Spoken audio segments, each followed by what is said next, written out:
My name is Matt Wilhelmi, and I'm the owner of Strategic Voyages Business Consultants. I'm also the author of Taboo Business Questions. And today I am joined by Lisa Prusak. She's the CEO of Redstone Business Consulting Group.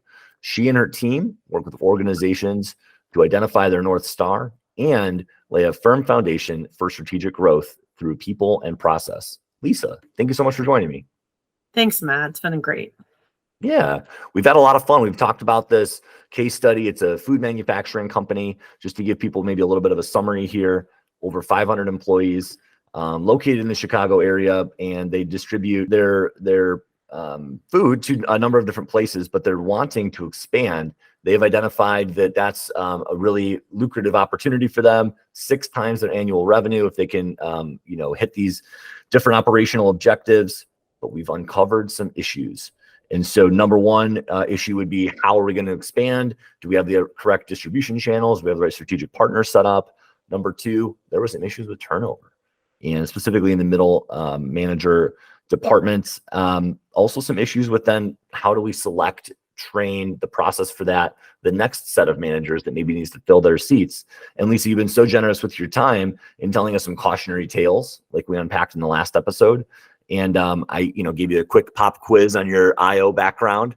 But in this segment, I'm really excited because we're going to jump into finally getting to the bottom of, how do we fix this? Where do we go from here? What's your approach? You're the expert. You're the one with the 30 years background in running companies, building companies, global distribution channels, and now you run this really big consulting group. I know that you've got some solutions. You've probably even been sitting on your hands waiting to just get them out there. And so I'm really excited to jump in. So where would you start? Let's just, maybe go there. How would you present the solution? What would the solution look like from the start? Thanks, Matt. So what you and I talked about is we in the beginning, we were going to ask a lot of questions, right? And we unpacked a lot of issues, problems, concerns, and so on. And so in our discovery, what you told me was, they tried to expand and they did a lot of things, right? And so I'm going to have you reiterate for that expansion what they tried and what didn't work, because having you tell that part of the story, then we can get into, okay, then we can say, well, we might recommend that they try these things. And so if you could just recap a little bit, about what did they try that didn't really work well. And then I think that'll help us to wrap in some of the suggestions that we might make. Yeah, so thank you for that. So yeah, they wanted to decentralize their manufacturing. What they were finding is that people were ordering from around the country, and it was just becoming cost prohibitive to be shipping these individual orders. Even though they were pretty large, it just became cost prohibitive. And so I was brought in to do a cost analysis to try and figure out how much are they spending to manufacture the products in-house in Chicago and then ship them to these clients, versus potentially having other spots in the country either manufacturing them there, or maybe having a warehouse there doing some sort of a drop ship, warehouse situation for their distribution channels. And what I started to uncover in sitting in these meetings with the owner and the owner's sons and some of the other leaders of the company was some very palpable tension. And specifically, leaders that didn't want to contribute to the meeting and then afterwards would come and tell me a whole lot of things, as long as the owner wasn't sitting there. And so we didn't even get to the point where there was execution on a strategy, because there were so many other issues that came up. My cost analysis showed that they probably could, decentralize, and they would make more money. They would have more profit. But what I found was that if they didn't solve some of these other issues, the model wouldn't work. They had to have the right people doing some of these tasks within the organization that were committed, that were going to be there a while. But they didn't have that because their turnover was too high. That's really interesting. So it's really interesting to think, okay, lots of people don't want to contribute. They're fearful. We haven't created a safe space. It goes right back to culture. But culture is built on the back of a strong foundation and the roles and responsibilities and accountability, but also creating a safe space for everybody to feel like they can contribute. So then that goes right into that third issue about our processes, our workflow, the way that we hold accountable things that we're doing and process issues and so on. And so there's just a breakdown throughout the whole organization. And I wanted to ask you, was this a family run company that just sort of like they had a lot of family members in place and so on? So that may also contribute to an added layer of misunderstanding and miscommunication. So I have a feeling it is, but I want to make sure to check in with you about that. Yeah, it was a family-run business. And like a lot of family-run businesses, they've been really successful up to a certain point, and then they kind of reach their potential cap. And they try the same things that help them get successful to this point. To help get them to that next level, they need a different skill set. Correct. And so interestingly enough, it's what we've been talking about from that foundation level. Let's start there, right? We don't want to build a house on quicksand. We don't want to build a business on quicksand. We want to create a bedrock foundation, right? We need to have a bigger platform with which to set the organization down on. So we want to really look at that. And if we're going to expand into different parts of the countries, then we're going to have different territories or different divisions. And again, that needs to be all put in the organization structure, and who's going to lead it, what the processes are going to be, what the workflow is going to be, how are we going to identify people that we want to put on the team, what does it look like, and then how are we going to achieve the growth that we're looking for. And how are we going to match what we're doing from a sales perspective with the manufacturing perspective? Because if we don't match those things and we don't talk to customers and we don't set expectations, then we have a manufacturing schedule that looks like this, right? The up and the down and the up and the down. And so highs of income and lows of income. And that's really hard for cash flow, which also causes problems with people, bringing people into the organization, training, tools, and everything, because we can afford it today. We can't afford it tomorrow. We can do this today, but we can't do this tomorrow. And so one of the solutions is to make sure that everybody is operating with the same ideas and streamlining the manufacturing process. So manufacturing looks like this over time. It's a straight line. Now it can go up in value, but we want to make sure that we are organizing our manufacturing so that we are completely utilizing our resources the right way at the right time. And then from the distribution piece, are we able to create strategic partnerships with carriers, right?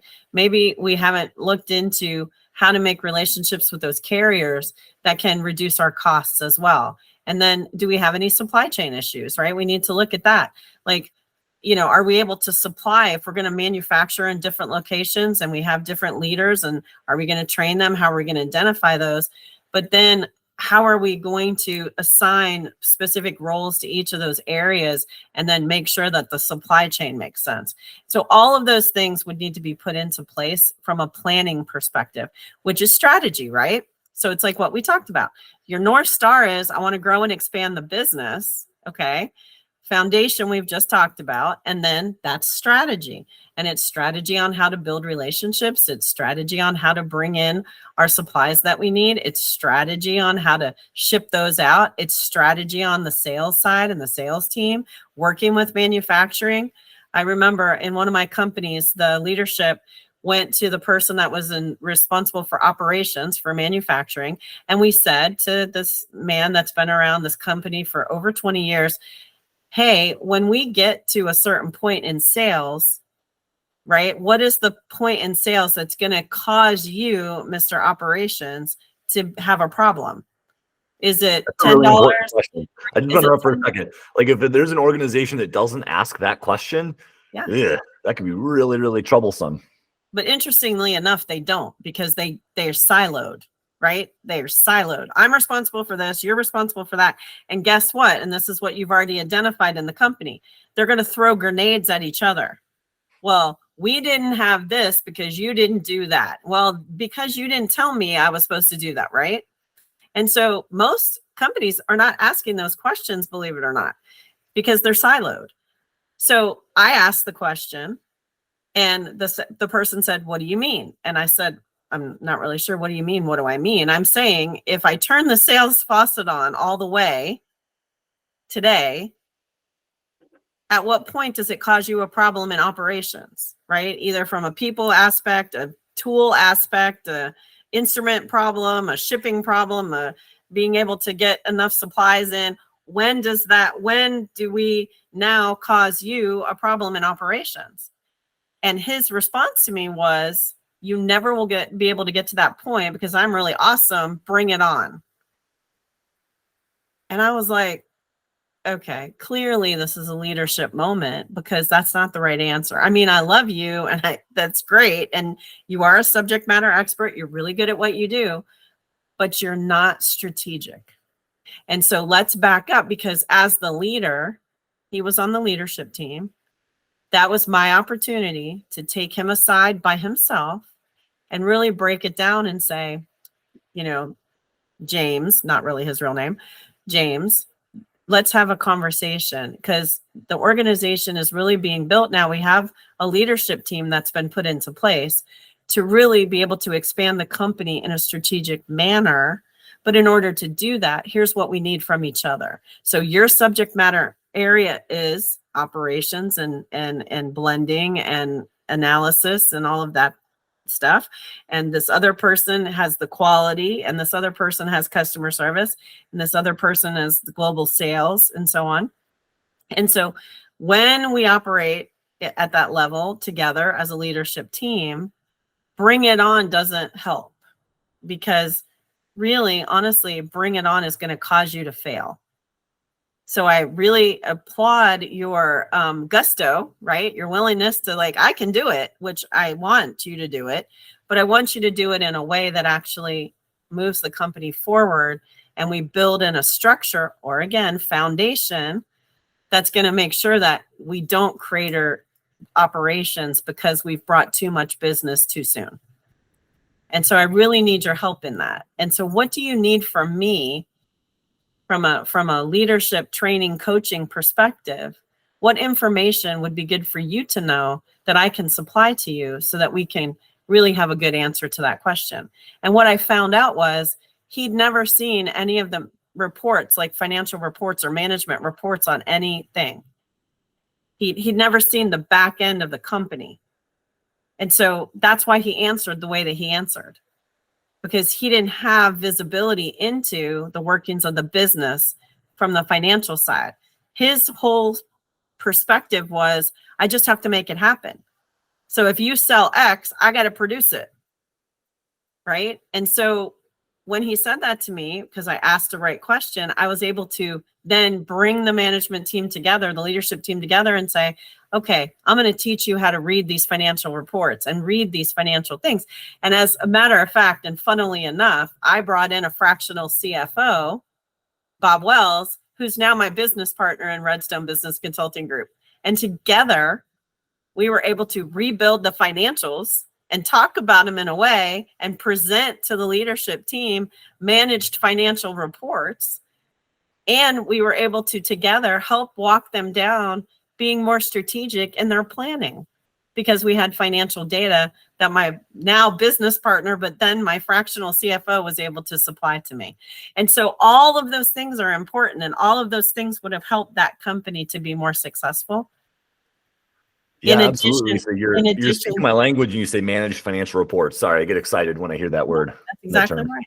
Mm-hmm. And so in addition to that, just to wrap up some of the solutions, we've already said putting together that foundation with roles and responsibilities then helps us to not pick somebody just because they've been here the longest, but to build in those career ladders and career development with proper tools and training.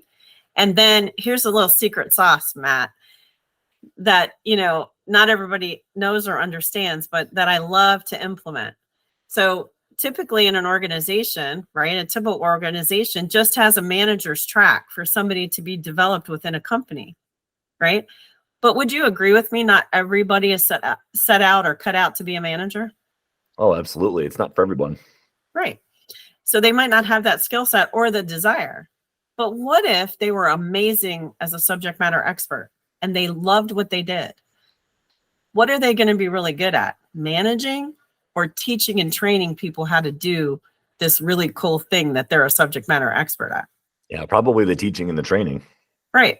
So wouldn't it behoove us to create an organization that had a parallel career ladder so that people would stay and make good money as a manager or as a subject matter expert / trainer, and they could still move up within the company so we didn't lose those people. And yet we still identified managers that were good with people. And yeah, I mean, that's such a different skill set between managing people and leading and teaching. Like it's totally different. It might have a similar background in terms of the subject knowledge, but in terms of the execution, totally different. Exactly. And so in this case, we could have identified that for the company and suggested that, right? And also suggested a way that we would be recruiting both internally and externally to bring in the middle managers and to make it more successful, so that we were really recruiting either from within or externally to strengthen the company so that they had what they needed to move it forward, and they didn't have that revolving door, and they didn't have that upset within the culture because everybody was fearful. And you've identified everybody's fearful at the top because they're afraid to say anything because the managing partner or the owner or whoever was maybe the dad and everybody else was cousin, brother, sister, whatever. And, there's a hierarchical familiar, situation going on, right? Where nobody wants to be like responsible and everybody's scared to say anything. And then from the bottom, you have the same issue, but for a different reason, right? You got people who are not trained to be managers, but I just picked you because you were here the longest. So now you have people problems from both sides and misunderstandings from both sides.